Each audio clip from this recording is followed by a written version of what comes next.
મહાશિવરાત્રિ વ્રતની વિધિ. આ વ્રત મહાવદ ચૌદસને દિવસે લેવાય છે. આ દિવસે ભાવિક ભક્તો ઉપવાસ કરી ભગવાન શંકરની બીલીપત્રો વડે પૂજા કરે અને રાત્રે જાગરણ કરે છે. એક પારધી તીરકામઠું લઈ વનમાં શિકાર કરવા નીકળ્યો. એ દિવસે મહાશિવરાત્રિનો હતો, અર્થાત મહાવદ ચૌદસનો હતો.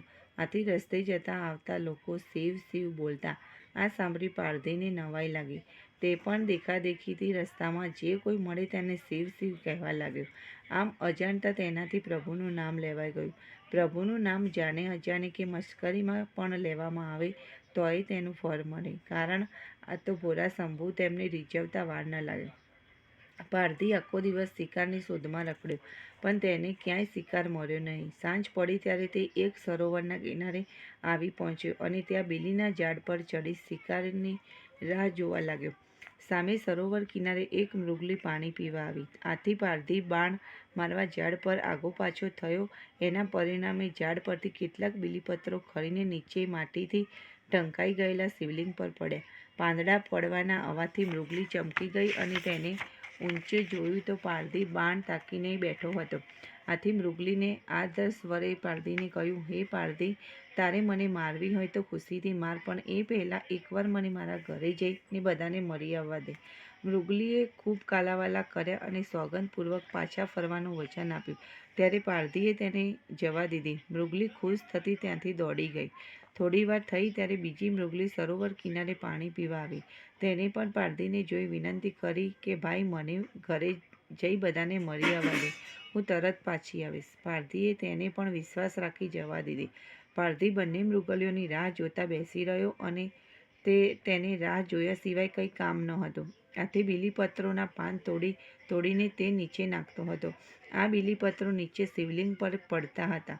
આમ તે અજાણ્યાપણે શિવની પૂજા કરી રહ્યો હતો. થોડી વાર થઈ હશે ત્યાં મૃગલીનો પતિ મૃગ પાણી પીવા આવી પહોંચ્યો. તે પારધીને જોઈ ગભરાઈ ગયો. તેને પારધીને વિનવવા કહ્યું, ભાઈ, મને ઘરે જવા દે, મારા કુટુંબ કબીલાને મળવા દે, હું તરત જ તારી પાસે આવી પહોંચીશ. એ પછી તું સુખેથી મને ખાજે. પારધીની આ સાંભળી ગુસ્સે થઈ ગયો. પહેલાં પણ તે મૃગલીને આવું બહાનું કાઢી તેના પંજામાંથી છટકી ગઈ હતી અને હવે આ મૃગ પણ છટકી જવા માંગે છે. તેમ છતાં કોણ જાણે એ કેમ પારધીને મૃગ પર દયા આવી અને તેના ઉપર વિશ્વાસ રાખી તેને જવા દીધો. મોડી રાત્રે મૃગલીઓ અને તેમના બચ્ચા આવી પહોંચ્યા અને કહેવા લાગ્યા, હે પારધી, જો અમે અમારા વચન પ્રમાણે તારી પાસે આવી પહોંચ્યા છીએ. હવે તું અમને મારી નાખ. આ સાંભળી પારધીની આંખોમાં આંસુ આવી ગયા. તેનું મન પોકારી ઉઠ્યું, કેવા સાચા બોલા હરણા છે. તેમની સચ્ચાઈ જોઈ પારધીને તેમને મારવાનો વિચાર માંડી વાળ્યો અને એક જ વખતે તેને મનોમન પ્રતિજ્ઞા કરી કે હું આજથી હવે કોઈ પણ મૂંગા પ્રાણીની હત્યા નહીં કરું. એ જ વખતે આકાશમાંથી એક દેવ વિમાન ઉતર્યું અને તેમાં બેઠેલા દેવદૂતો પારધી અને મૃગલાઓને વિમાનમાં બેસી જવા કહ્યું. મૃગલાઓને નક્ષત્ર લોકમાં લઈ જવામાં આવ્યા. આથી તેઓ મૃગશીર્ષ નામના નક્ષત્રની લોકમાં પ્રસિદ્ધ થયા. જ્યારે પારધીને શિવલોકમાં લઈ જવા આવ્યો અને તે પણ શિવલોકમાં પ્રસિદ્ધ પામ્યો. હે ભોળા શંભુ, જે કોઈ તમારું અજાણ્યપણે સ્મરણ કરે તેના ઉપર પ્રસન્ન થઈ તેનું કલ્યાણ કરજો.